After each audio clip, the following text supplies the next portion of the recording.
Ada lagi. Bagaimana tanggapan dia bahwa Wahabi mengatakan Abu Jahal, Abu Lahab lebih bertauhid dari umat Islam?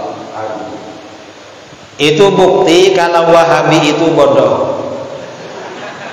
Yang mengatakan Abu Jahal dan Abu Lahab lebih bertauhid daripada umat Islam. Wahabi ini beranggapan Abu Jahal, Abu Lahab dan orang musyrik bertauhid rububiyah. Padahal Al-Quran mengatakan mereka tidak bertauhid rububiyah. Mengapa?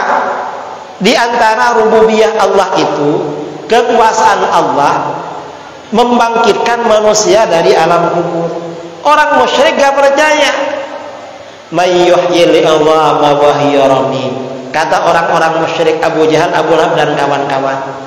Mereka mengambil tulang belulangnya orang yang sudah mati, lalu dihancurkan dengan tangannya, berkata kepada Rasulullah Muhammad, ini tulang-tulangnya dah hancur. Apa bisa Allah menghidupkan lagi? Siapa yang bisa menghidupkan lagi ini? Akhirnya apa? Al-Quran menjawab, qul yuhyihal ladzi anshaha awwala marrah. Katakan Muhammad, yang akan menghidupkan dari alam kubur tulang-tulang yang sudah hancur itu, ya Tuhan yang menciptakan pertama kali. Orang musyrik gak beriman pada itu.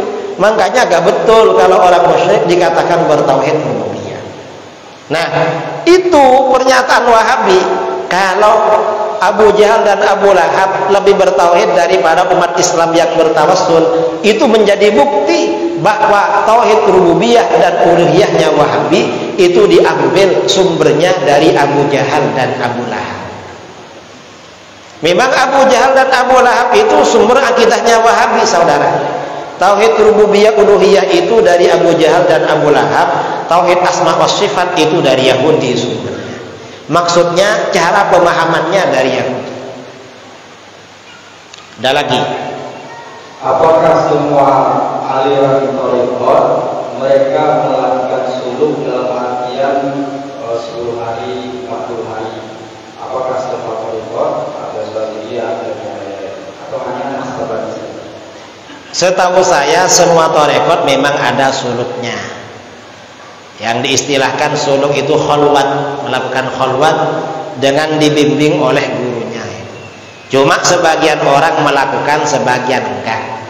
Saya ini ikut thariqat Syadziliyah, tapi enggak pernah khalwat karena jarang mengamalkan, karena capek kemana-mana itu. Nanti kalau enggak kemana-mana diamalkan lagi. Karena thariqat seperti itu memang ada suluknya. Mengapa? Untuk membersihkan hati. Kan di dalam hadis itu dikatakan ihwal ihsan an ta'budallaha ka'annaka tarah fa in lam takun tarah fa innahu yarak. Kamu beribadah kepada Allah seakan-akan kamu melihat Allah. Kalau enggak, maka kamu beribadah seakan-akan Allah melihat kamu. Artinya apa?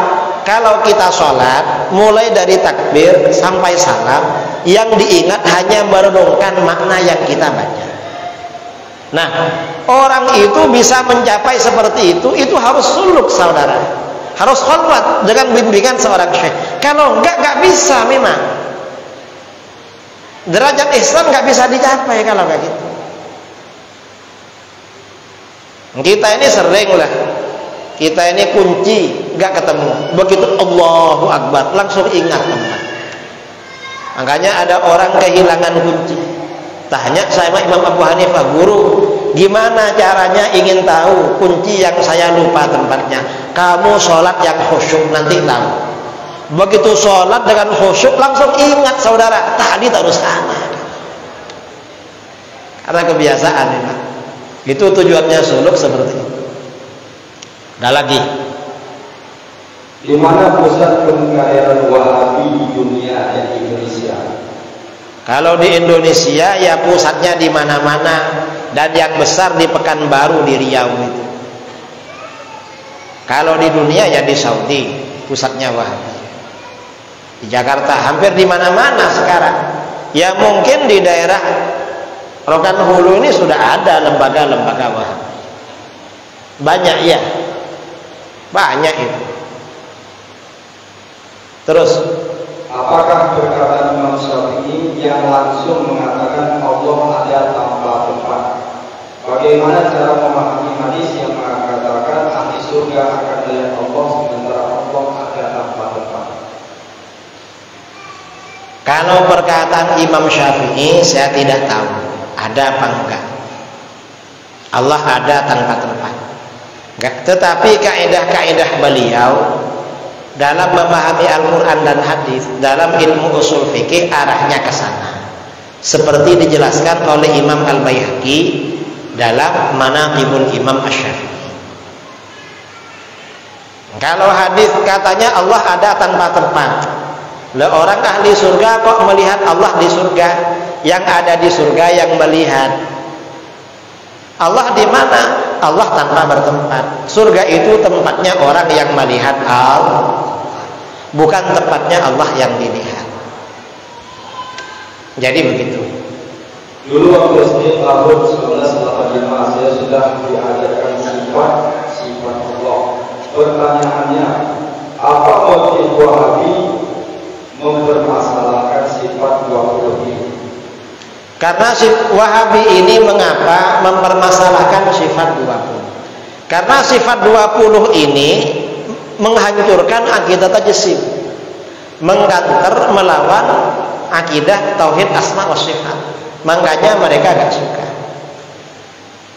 Dan Wahabi gak berani berdialog dengan orang yang ngerti sifat wajib 20. Mengapa gak berani? Karena pasti kalah. Makanya mereka membid'ahkan. Itu Wahabi. Saya kira itu ya. Ini pertanyaan sudah habis.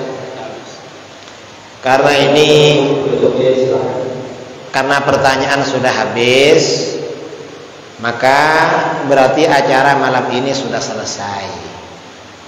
Mudah-mudahan bermanfaat. Mudah-mudahan kita oleh Allah dijaga.